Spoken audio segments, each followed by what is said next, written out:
Science किसे कहते हैं, साइंस का परिभाषा बताएंगे, साइंस क्या है, साइंस शब्द की उत्पत्ति कहाँ से हुई, सारे साइंस के बारे में जानकारी इस वीडियो में देंगे। तो पूरे वीडियो को वॉच कीजिएगा तो अच्छी तरह से समझ में आएगा। शुरू करते हैं। तो कह रहा है कि साइंस यानी विज्ञान का परिभाषा। तो the word science comes from Latin word scientia which means to know. Science शब्द की उत्पत्ति लैटिन भाषा के साइंसिया से हुई, जिसका अर्थ होता है जानना।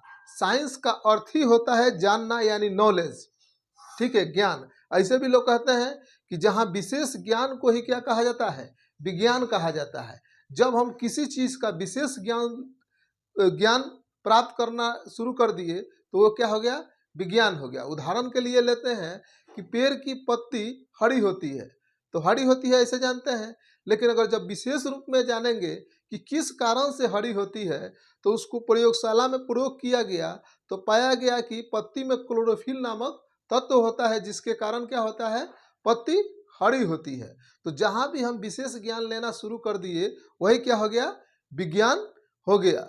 और दुनिया में किसी भी चीज की जानकारी ज्ञान के लिए, जानने के लिए सिर्फ दो ही तरीका है। कौन है, एक होता है बाई एक्सपेरिमेंटल। क्या किया जाता है, बाई एक्सपेरिमेंटल, एक्सपेरिमेंट करके किसी भी चीज की जानकारी ज्ञान हम ले सकते हैं। या लोहा, तांबा, जस्ता, एल्युमिनियम, ये जितने भी है तत्व, ये सभी मुक्त रूप में नहीं पाए जाते हैं। इस सभी का अयस्क होता है। अयस्क को बहुत से अशुद्धि उसमें से छांट कर फिर उसे बत्यावटी या प्रयोगशाला में प्रयोग करके तब इसका रूप मिलता है। या बहुत से नॉलेज जो लेते हैं प्रयोग करके लेते हैं। तो ज्ञान प्राप्त करने का सिर्फ दो तरीका। पहला तरीका क्या हो गया, बाई एक्सपेरिमेंटल, प्रयोग करके, और दूसरा होता है थ्योरेटिकल।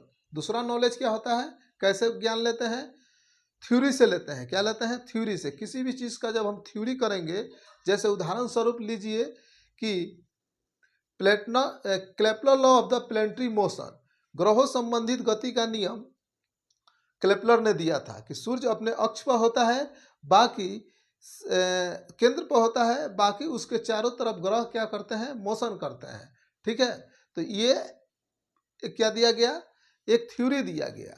या न्यूटन साहब ने गति संबंधित क्या किए, एक थ्योरी दी। थ्योरी के जैसे कि कोई वस्तु गति है तो गतिशील ही रहेगी, कोई वस्तु स्थिर है तो स्थिर ही रहेगी, जब तक उस पर कोई बाहरी बल नहीं लगाया जाए। स्थिर है तो उस पर एक बल लगाना पड़ेगा, तब जाकर वो वस्तु चलेगी। या कोई वस्तु चल रही है तो बल से क्या होगा कि वस्तु रुकेगी। इस पे बहुत से चीज़ों पर गति संबंधित गाड़ी, मोटर गाड़ी, सब इसका प्रयोग किया गया। कहा जाता है ये जब तक आप बनाइएगा नहीं तब तक आपका थ्योरी सार्थक नहीं होता है। तो साइंस से ये मीनिंग मिलता है। फिर उसके बाद साइंस का क्षेत्र बहुत बड़ा हो गया तो साइंस को क्या की जरूरत पड़ा, साइंस को बांटने की जरूरत पड़ी। तो साइंस को दो भागों में बांटा गया है। साइंस में भी क्लासिफाइड इनटू टू क्लासेस।